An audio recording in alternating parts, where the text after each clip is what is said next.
네, 금융당국은 가계부채가 계속 불어나자 초내년부터 도입하기로 했던 총부채 원리금 상환 비율, 줄여서 DSR을 이달 9일부터 시범 형태로 도입했는데요. 기존의 총부채 상환 비율, DTI에 비해서 대출 한도가 너무 적고 또 마이너스 통장을 쓰면 시중은행 고객이라고 해도 대출 한도가 급격하게 줄어드는 등 문제가 많아 개선이 필요하다는 목소리가 나오고 있습니다.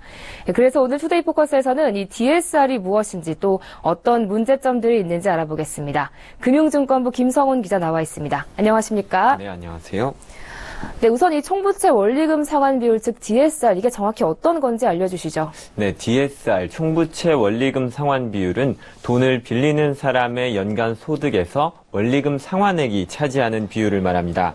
주택담보대출 원리금 상환액은 물론 카드론, 자동차 할부금, 신용카드 미결제액 등 다른 부채의 원리금 상환액을 모두 더한 다음 이를 연간 소득으로 나누어서 산출합니다.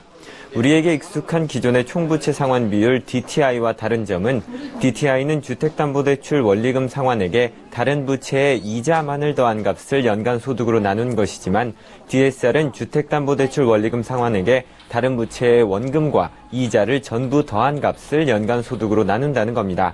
따라서 DSR이 대출 심사에 도입되면 대출 받는 사람이 갚아야 할 돈이 기존보다 더 많은 것으로 나타나 대출 한도가 줄어들게 됩니다.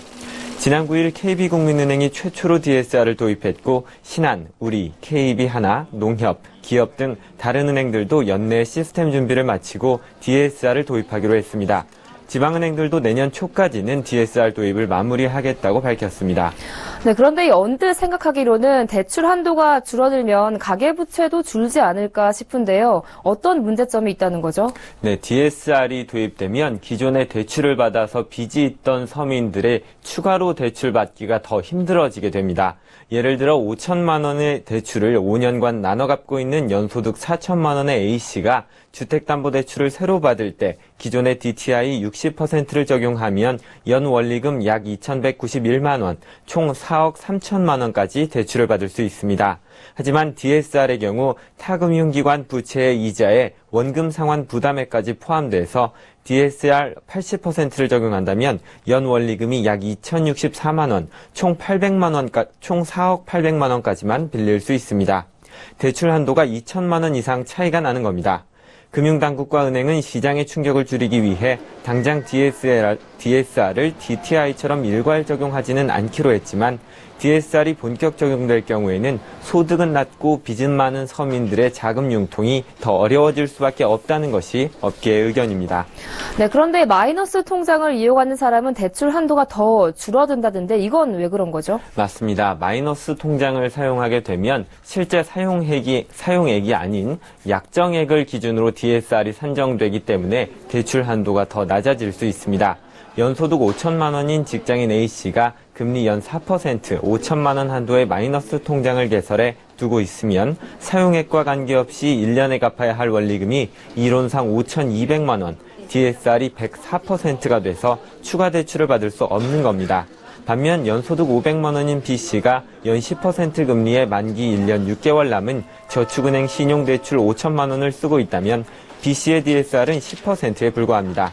신용정보원이 1년 내 갚아야 할 원리금 자료만 제공하기 때문에 1년 안에는 이자만 갚아도 되는 B씨의 경우 A씨보다 신용등급이나 상환 능력이 떨어져도 DSR 비율이 낮은 역차별이 발생하는 겁니다.